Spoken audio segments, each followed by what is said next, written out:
Sorry, I had to do that, Roxanne. Anyway, so we are now live. All right, ladies and gentlemen, we are Facebook Live once again on this lovely day. We have from the lovely state of Arizona, Mr. Attila Juhasz. Way to go! Oh, and we have to mention number four. Out of finished number four at the awards out of 1,100 agents in Nevada. That's quite an accomplishment, my man. And this is what, your fourth year? How many years have you been doing this? Yeah, so this is actually my fourth year. Yeah, Yeah, that's incredible stuff, my man. Congratulations. thank you. You look good too, by the way. You look nice and Arizona-like.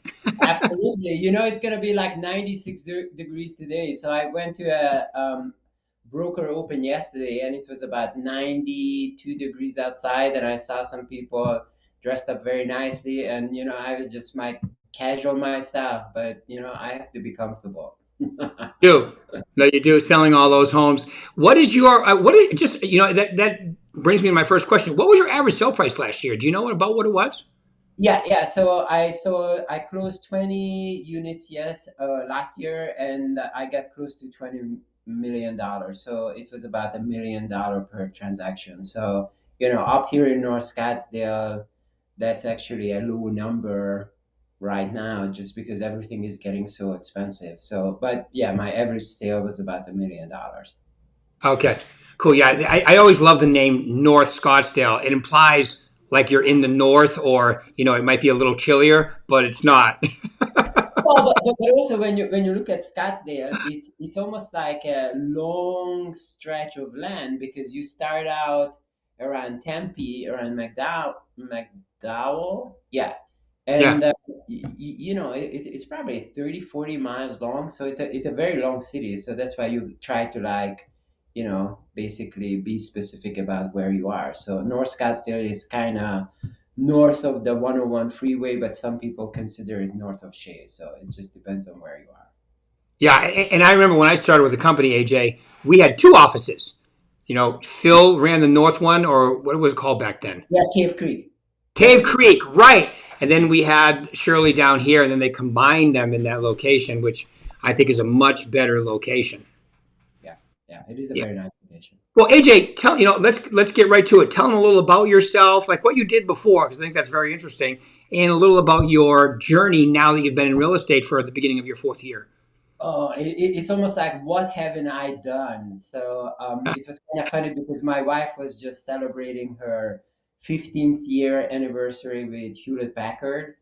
And I look back and I'm like, in 15 years, I had six different jobs in six different industries. So it's not that I'm a jumper, but I had to make some choices, and I had to change careers a few times. But I've been to so many different industries. Started out in the textile industry, then I was in the optical industry, then I was in commercial washroom accessories, tabletop.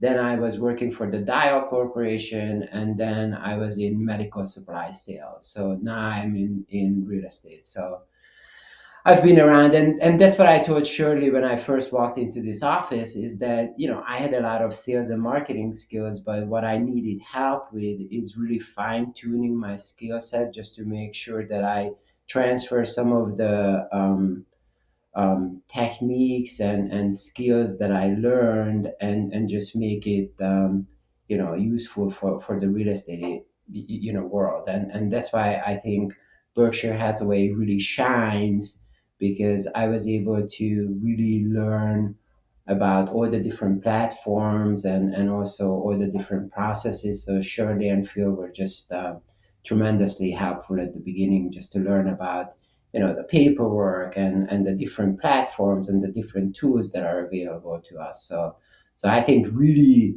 part of my success was having a good skill set, and a good work ethic. But really, what helped me rise to the top very quickly was really having the tools and the people to kind of hold my hand at the beginning, and just let me learn about all these new tools and regulations. Yeah. Yeah, and Shirley and Phil, I used to call them the dynamic duo. Phil's back in sales, and Shirley is in Mexico, right? So what the hell, right? Well, she deserves it. So Yeah. I know that you like to go down to Mexico, and I know that she absolutely loves it. So she deserves it definitely. And I also have to thank you for all your help because Oh, thank you. day Yes. day one I joined your success series, and I don't know if you remember, but I have a habit of sitting up front because I want Oh, to I make remember. I better make sure that nothing gets lost in translation, and that I focus on the speaker. So that's a habit that I developed in college, and I still stick by it because once I'm paying attention to somebody, I want to make sure that I can learn as much during the class as possible. So that was also like the foundation of everything that I built my real estate career on. Well, thank you. And you're a dynamite student because you actually did it all. You asked great questions. You can always tell. You can always tell when someone's at Success Series and the questions they ask tells me they're trying to disqualify something or they're trying to learn and really become good at this. But speaking of college, why don't you tell them the college story, like what you used your college money for and how that turned out? Because that's a great story. Mark loved that one too, by the way. Oh yeah, so I moved to Arizona from Hungary, and I attended Arizona State University. And back then, the law was that as an international student, you had to have your funds that were required for your 4 year education upfront in a U.S. bank account, and that's how you secured a student visa. So I was I'm 19 years old and I had $82,000 in the bank. And I looked around Tempe, which is near ASU, and I looked at some of the housing that was available for students, and I was just not really liking it.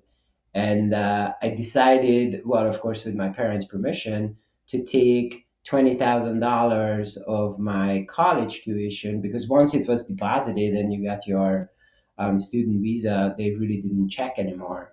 So I took the $20,000 and I used it as a down payment on a brand new house in Scottsdale. Well, back then you could buy a 1,800 square foot house with 3 bedrooms for $165,000, which also included a custom pool. So they put in the pool for like $10,000. So, but that was also included in the $165,000. And then I ended up getting two roommates to help me pay for the mortgage, and then also luckily I was able to do my undergrad in 3 years, so I didn't really need the, the $20,000, so it was never missing. And I had a fantastic house, and I wish I still had it because back in 1988 that was $165,000. I could sell it tomorrow for 800. Yeah, exactly. Yeah, and that's the case with Scottsdale, especially Scottsdale, North Scottsdale. That whole area, I call it the New Orange County. That whole area is going to go up, and it's continuing to go up. Right? You see some crazy stuff lately there, haven't you? Sometimes my head is spinning because you look at some of the price appreciations, and then also some of these bidding wars. I've been part of some bidding wars where you just have no idea where it's going to end up. The latest one was actually they started at 850, and we made an offer at 875, put an escalation clause on it that we would beat everybody's offer by $5,000, and it just kept on going up and up and up. And my client tapped out at 950, and they ended up selling it for 985. So it's just crazy. You just don't know where prices will go. And you should have seen this property because the carpet was like orange straight back from like 1980s. So it was definitely a Shag fantastic. too. Was it Shag? Oh yeah, oh yeah. I Yeah. love it. Austin Powers carpet. I love it. Absolutely, absolutely. It just needed like the olive color fridge. Right, exactly. Remember those? Remember the fixtures, the olive? Oh my god. Yeah, yeah, Yeah, yeah, I had a couple of those in my house. I remember when they first came out and I had them in my house. I thought they were the best thing ever. I'm like, yeah, now that reminds me of the Brady Bunch. yeah. I think maybe 10 years and they will come back. Yeah, right, exactly. Right, it'll all come back. That's funny. Yeah, so you know what the thing is, and the thing that that grabbed me about you right away is you know there's a few people that come into the business like yourself, and we have another couple of gentlemen here in Nevada and women as well that you come in and you immediately take standard common sense business practices like you took, apply them to the real estate business, talk to people, and then boom, it works out for you, right? Oh yeah, yeah, yeah. And I think maybe that's why it was so interesting that I had so many different business experiences in different industries, because I always knew that I was going to be able to succeed. So I had the confidence. But yeah, you just have to like fine tune it. It's almost like, you drive a regular car or an SUV or a bus. It kind of takes the same skill set. You just have to make sure that you adjust it so you don't run anybody off the road. True, true. I love it. Yeah, so true. Yeah, and it's but it's unfortunately, common sense today is not super common, especially in real estate, because I don't know what it is about people that get into real estate, but a lot of them don't apply those basic. And you see now that you've been in for just about 4 years, you've seen some of what I'm talking about. It's kind of interesting. You have to have a plan to create business, to administrate, to get repeat and referral business. So tell them a little bit about how you do your business, AJ. So I got lucky because, first of all, I had a really good area knowledge. So I came here 35 years ago. So I know the city really well, and I've seen it grow, and even within Scottsdale, which is not my main farming area, but there are also different areas that would be perfect for certain people. So I think knowing the city very well was very important. And then also, um, I kind of lost my thought. What was the question again? I So just what? Oh, how do I do my business? Okay. yeah. So I also knew a lot of people, and what happened, like, my phone was full of phone numbers, but I think in real estate it's very important that you can also reach people via email, just because if you are sending them certain information, it's more useful than just, calling all the time. So I was, full of people that I knew, but I really didn't have their email addresses. So I basically utilized LinkedIn. That was a very powerful tool because I had close to 1,000 connections on LinkedIn. And actually, when you look at it, if you are already connected with somebody, a lot of times they will have in the contact section their email address. So that was the big source of my initial contacts, or SOI, because I was able to go back to LinkedIn and harvest all the information of people that I knew. And so that gave me a really good base for my initial sales. And then also, when we were able to do open houses, I was also able to connect with a lot of buyers via open houses, just because in my previous life I had a lot of trade show experiences. And what do you do in a trade show? You just start talking to random people. So it's just like an open house. People walk in, you tell them about the home, and then you try to connect. So those were really my main sources for business. And now I kind of have to adapt, just because open houses are not so readily available. Although I had a lot of listings last year and also even this year. But the problem is that you have an open house for one weekend, and after that it's gone, and you basically have to look for business elsewhere. So I never did the mailers, but I'm kind of working on my farm, and I started getting on a regular schedule. So identified a neighborhood very close to my house, and I started blasting it with mailers, just because I've never done that. But I need to adapt because the market is constantly changing. And one thing you always have to make sure is that you adapt to the changing market conditions. So that's what I'm trying to do. Yeah, such a good point. you definitely have to adapt and change. And I would definitely try to talk my sellers today into letting me have at least two, if not three, because even if it goes under contract right away, you still have contingencies, and sometimes you don't today. But they go back on the market. So I would, because for a couple reasons. Number one, yeah, I want to get some backups, but number two, I want to be able to work the neighborhood and see if I can get any other business out of the neighborhood. Yeah, the only thing doing open houses on a house that's already under contract, that it can send the wrong message to the buyer if you're representing the seller, because they are like, well, we are already under contract and you are still trying to sell that. So I think it's kind of a fine line, because we've kind of evaluated that scenario with some of my clients, but I decided that once it goes under contract, we just basically roll with it. Okay, that's cool.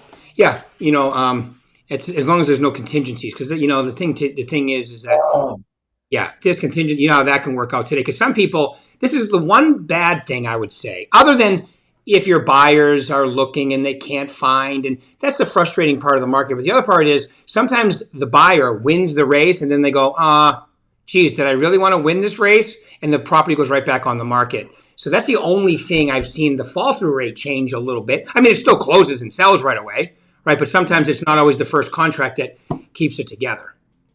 yeah, I actually did have an amazing property because it had an 11 car detached garage, which is perfect for car collectors. And that was locked up with a contingent offer for 3 months.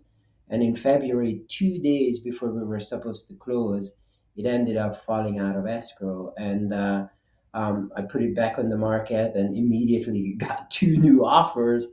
But once again, they were also contingent, and my sellers were saying absolutely not. So we had to wait a few more days, and finally we got an offer that wasn't contingent. But I even ran the statistics. I was like, there are only 8% of the sales that are taking place in Arizona that are contingent. And I couldn't understand how I ended up with three contingent offers. But, sometimes it just happens. It does, yeah. Sometimes it happens, and you go through little roles like that and so forth. Okay, awesome. Anything else you want to mention about market conditions today? Oh, another interesting calculation that I just did, because in Arizona it's very very competitive, and it seems like everybody and their mother is in real estate. So I kind of wanted to see like the national statistics. So I looked it up on Google, and it looks like there are 1.5 million real estate agents for the 330 million residents that you have in the U.S. So that would make it about 220 people per one real estate agent. And then I looked it up for Arizona, and we have about 7.4 million people in Arizona, and there are 63,000 active agents. So I didn't even calculate the ones that are not active. So that takes it down to about 114 residents per one real estate agent. So it seems like the Arizona market is twice as competitive, and you can definitely see it when you go to a listing appointment, or when you are competing for your buyer. It's very competitive. Yeah, it is competitive now. That's why that's why having a great brand is helpful, having a presentation, making sure the clients know they're number one, the fiduciary responsibility. There's so many different things that you can do today, right, to make sure that you get the business, because you're right, it is competitive. Yeah, yeah. All right, cool. All right. So we've come to that time where I say, hey, so you're in your fourth year, and last year you were number four, which is incredible, by the way. Congratulations again. So what are the top three things you tell them to think about? Whether I'm brand new or trying to take my business to the next level, what are the top three things you would tell them to think about? Well, one thing that I learned in the real estate school is that every morning you wake up, you are unemployed. So I never had a job where I was 1099. So I think that kind of helps me stay focused, because even you have a great year, but you are as good as your last paycheck. So I think you always have to stay humble, and you always have to stay hungry, just to make sure that um, you don't get overconfident, and suddenly you end up being not even on the list. So I think that's very, very important. And also, I always believe in treating a lot of people with respect. I had a conversation with an agent yesterday who has a very hot property, and first of all, I had to go psycho boyfriend on her and probably caught her 7 times before she ended up um, picking up the phone. So, I think people just have to understand, first of all, you are helping your clients with probably one of the most expensive investments in their house. So you have to make sure that you understand the important role that you play in their life, and then also you have to also respect your fellow agents because they are working really hard, and they are just trying to make sure that they also earn a living. So when I had this chat with the agent yesterday, I wanted to say something, but I ended up not saying anything. I didn't want to pick an argument, but I just think that it's very important to treat everybody with respect, or treat them the way you would want to be treated. Right. Very important. That's a great one. Okay, cool. All right. Any others you can think of? I think no. Well, I know I'm gonna prompt you because I know that you use company tools and stay in Oh, touch with people. And so, somebody.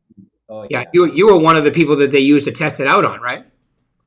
Yes, I was part of the VAC 2.0 beta testing team for Arizona, and I continuously use it. I actually have an appointment with Mary just to go over some of the new ideas that I have and some of the tweaks that I'd like to take it, because I think the program is fantastic. As it comes out of the box, as they say, but also it has some really good customization tools too. So I just want to make sure that I take it to the next level now that I'm well experienced in using it as is. But Yeah. yeah, I love the VAC 2.0. And that's the great thing about that system too, because I just got off the phone with another agent before we started this, and he had a couple of suggestions, which I went over with Troy. So I think that you're going to see it's interactive and it's always growing, and as you know, and we're going to keep upgrading it, keep making it slicker and better, and able to leave small buildings in a single bound and all that good stuff.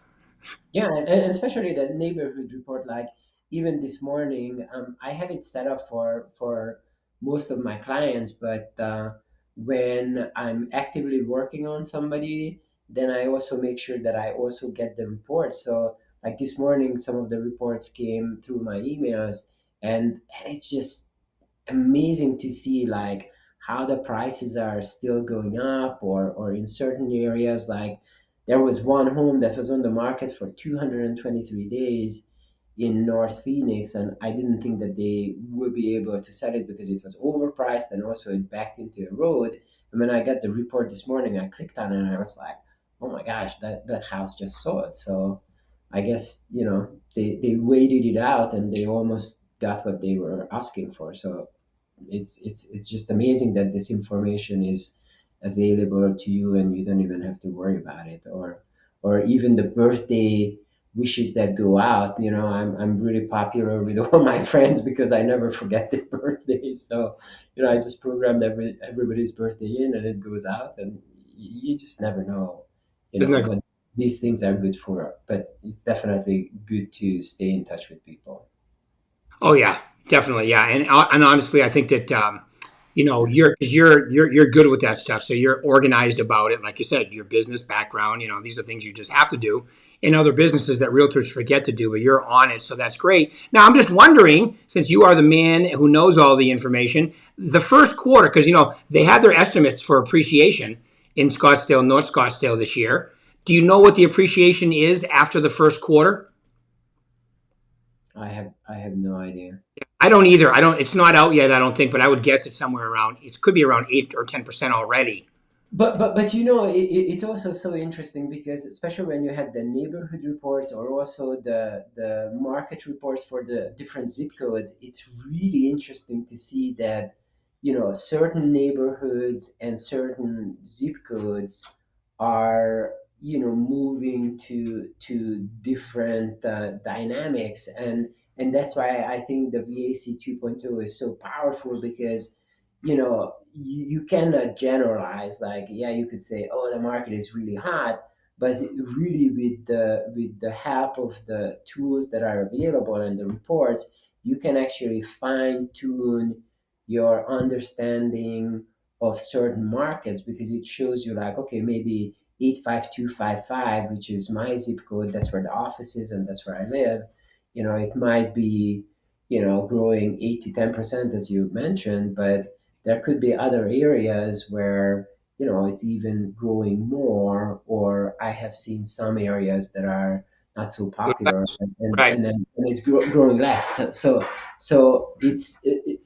that's why, once again, that tool is so powerful, because you have up to date information. And I also, in my listing presentation, I harvest some of the information from those reports, because I want to make sure that they are fresh, and also that they are specific to that neighborhood, or at least to that zip code. That's great. That's great. Awesome, my man. Well, listen, we've come to end of time, so I just want to say thank you very much for taking your time out. Do you want to share what's going to be your goal? So you closed 20 million last year. You were number 4. What's your goal this year? Where would you like to end up? So I'm being a little bit more conservative, and I'm not sandbagging, but I'm saying that if I reach 12 million, it would be I would be very happy. So 20 was a little stretch, and I think also it's very important that you have a balance between your Right. personal life and also your professional life. So 20 was a little stretching it, but my family and also I was understanding of the fact that, hey, you have to work when you can, and I made it happen. Towards the end of the year, I was a little exhausted, so wasn't much real estate happening for me in January. But this year I'm trying to do 12 million, and so given that my averages were $1 million, so maybe 12 transactions, $12 million. But I'm already off to a good start, because I closed 3 million. I have 3.5 in escrow, and I have another listing that's 775. So I think my goal is very attainable, but it's Yeah. always better to over deliver than reach for the sky and just come in like, yeah. Yeah, you like to set the base goal and then shatter it, which is awesome. So great job, and great job to start this year too. And congratulations on last year. And once again, thank you very much for taking your time out today, AJ. We really appreciate it. I love your shirt, by the way. Oh, It's got thank the you. AJ emblem. Good job. Like Look, Ty I Wood, AJ. also have it on the wall. Woohoo! Every other way. And it comes down off the wall as a shield instead of in case you get any crazy sellers come in, right? Oh, and also, you see, I have my number over there. So in the evening, that actually comes alive, because we are right next to Mastro's. So Right. my phone number in neon, it lights up, and also I have a light shining on my AJ logo. So when Cassie came back from vacation, she looked at it and she's like, "Hey, when is the stripper pole going in?" That's hilarious. That's So awesome. it's a very colorful office if you walk by it in the Yes. evening. Yeah, Great location too. Great location. absolutely, you can beat it. All right, my man. Well, thank you very much. Bye, everybody. We'll do this again. And great. I appreciate it. Thanks, AJ. Really appreciate your time, my man. Thank you very much. Thank you. Bye, everybody. Bye.